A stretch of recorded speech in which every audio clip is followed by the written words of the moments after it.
What's up, everybody? Welcome to a new video. I'm here with Sea Beach 34. We're doing our yearly event. We didn't get a chance to do it last year because of COVID, but this year's different because it's Fabtech 2022 or 2021. Yeah, 21. We don't actually have a booth, but we're still going. Yeah. So we got some cool stuff in store for you. So stick around.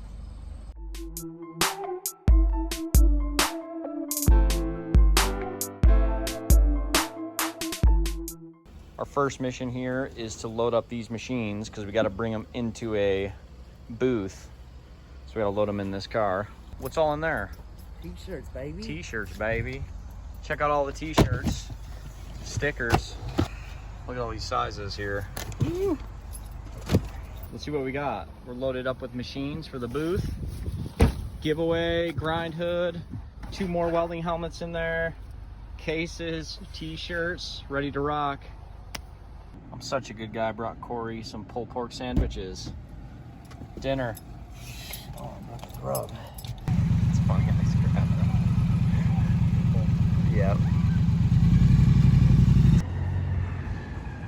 Me and Corey made it to the Hard Rock Cafe. He's making me do all the heavy lifting. Look at those. Look at those. that. Oh, yeah. And of course, we're way early. What time are we supposed to be here? 7. And it's 5:30. Better to be early than late. Yeah. So we're gonna unload all these shirts and bring them in, and then we're gonna hang out and drink some Sprites. Sprites. I don't laugh because it's not the truth. They have a table set up for your own. That thing's sweet. Step in the chaotic area of shirt giveness. Yeah.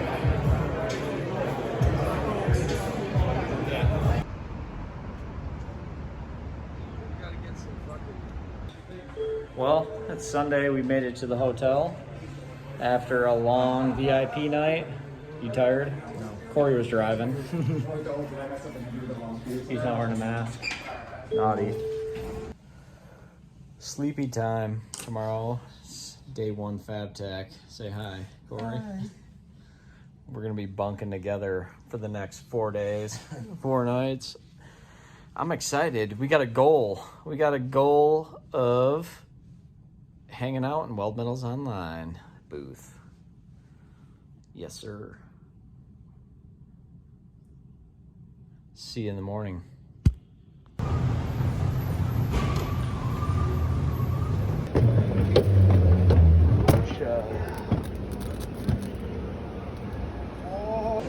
Not even rocking a Fronius shirt, Weldmetalsonline.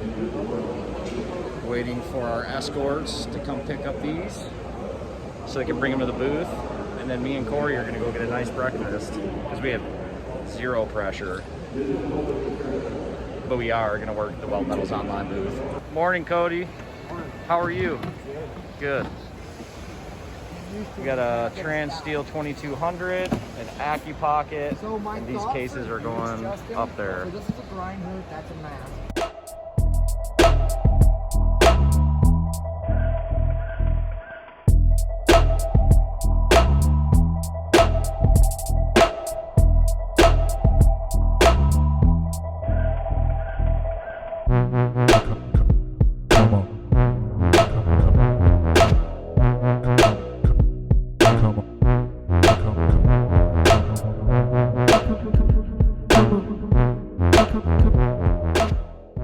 At the THG group. We got a collaborative robot and Jake's gonna do a little demo for us. We have a Fronius TPSI.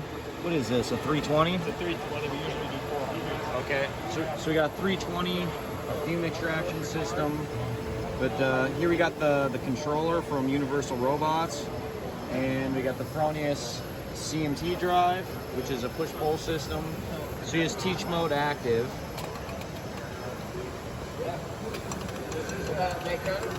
We have Ian behind us, the real Ian. So this guy knows everything about teach mode. So what's the biggest benefit to teach mode? Biggest benefit of teach mode. Okay, so how many times have you been programming your robot and you're sitting there and you measured your stick out, you know it's perfect, you got 18 millimeters out, and you hit the Z down button and go straight into your part, kink your wire, and you're like, ah, crap, gotta back out, cut that wire again, and then remeasure, go back to programming your points. Otherwise, you're completely off for the rest of your program. So the whole benefit of teach mode is what we do is the wire detects a short when it meets the workpiece, so it automatically makes a retraction. So should you make that accident and go Z down, your wire is going to retract, and then as soon as you clear the obstruction, the wire is going to come back out exactly where you measure it, and you'll be good to go. So you won't have to cut, remeasure all again. The cool part about a collaborative robot, there's a little push button on the side. See this scoring? So if you push this button in, you can free float the robot, and instead of programming with a joystick and moving it around, you can drop it into place where your weld start is, and then just simply hit from over here. So on this controller, you have weld start, and you see how weld start populated. See that, Corey? And then here you can hit create waypoint. So I'm gonna test this myself, see how easy it is. Oh yeah, we're walking around I today. come in. Where? I want it right there. So there's my start. So I don't know how close that is. If the nozzle's gonna touch. Yeah, I'm going to move it up Okay. so the nozzle doesn't touch. Okay. So I'm gonna do create waypoint. Okay. Where's okay? Boom. And then I gotta move P. We're gonna hit it. Yep. So move P is gonna be like the center of the joint. So we're gonna go somewhere. Make sure your nozzle's not touching, which is not. Okay. Create waypoint. Hit OK. Go to weld end. Then I'm gonna push this little button here. Come So here. painful to watch. Corey, I will smack you. At least your MIG welding's better than your robotic Okay. program, man. All right, create waypoint. Hit OK. And then what do I gotta do? Bring it up? Yeah, just bring it up. You can set an air move if you want, or you Okay. can move it out. Now how do I play it? Now Hit go play? ahead and go to your top, and then you hit that play All button. right, hit play. Okay, let's see. Is my nozzle gonna hit? Not with your 94 Do you like millimeter that? stick.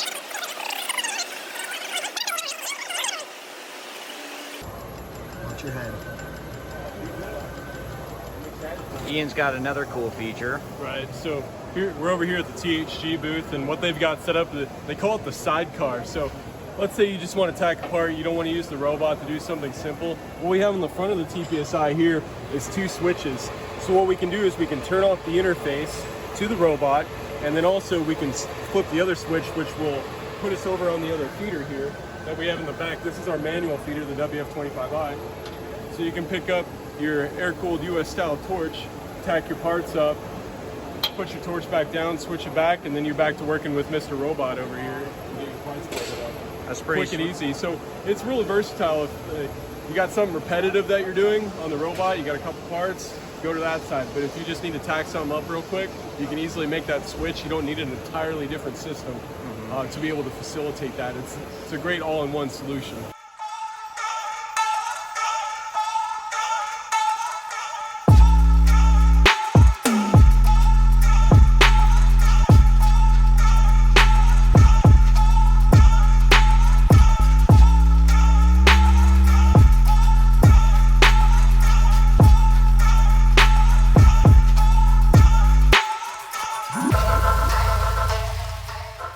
This is the gun, okay?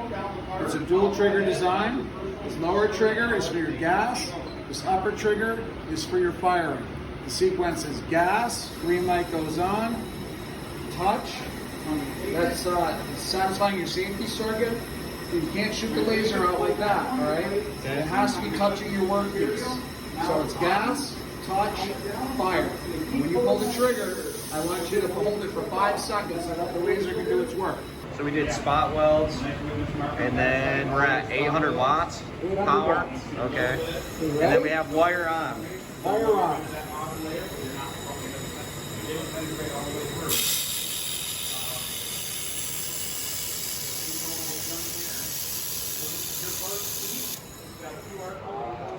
That was quick.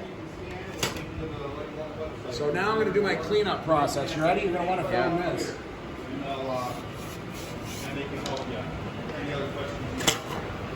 That's pretty sweet.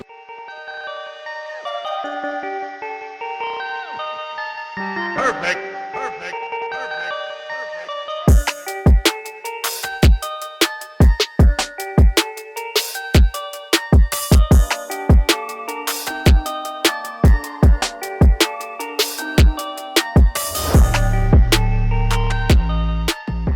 We have the Deke and Sea Beach 34. That's right, dude. What's up, dudes? Running Fabtech, having a great time, dude. All right. Corey, you stunned or what? What do you got to say? Yeah, dude, what do you gotta say, bro? Talk to us. Tell them right here, dude. What is there to be had, dude? There's everything to be had. That's right. Dude. Okay. We're at Fabtech. It's been a great time. It's been a great show, dude. It's great seeing the boys. You know what I mean? Hanging with the boys is a great time. So they got 3 MIG torches, 3 connections. What kind of wires in these?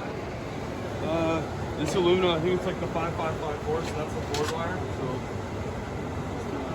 So it looks like steel, silicon bronze, and aluminum. So the second I grab the aluminum torch, hit the trigger, it switches my gas over, it switches the wire. Even switches the gas. Yeah, it switches That's the gas awesome. bottles automatically, so you can switch back and forth between like steel, silicone, bronze, and it'll switch like over to the 100% argon or big Wow. Well, even the torches say steel, silicon, aluminum.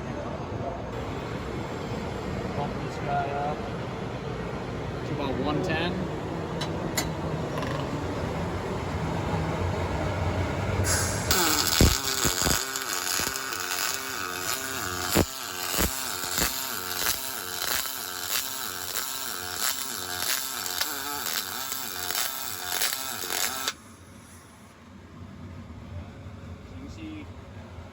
Difference. So we got 90 amps, 110 amps. Okay, so here we got a lap joint. We're gonna test this out. Thickness wise, probably about half of what we just did. So we'll drop this guy to 95 and try there. So when I'm welding aluminum, I always put a tack in first on the corners just to see how it wets out. So that's what I'll do here and then decide if my amperage is good.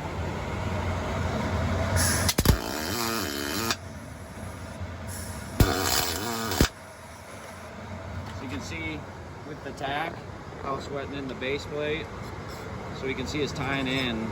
So about 95 amps seems about good.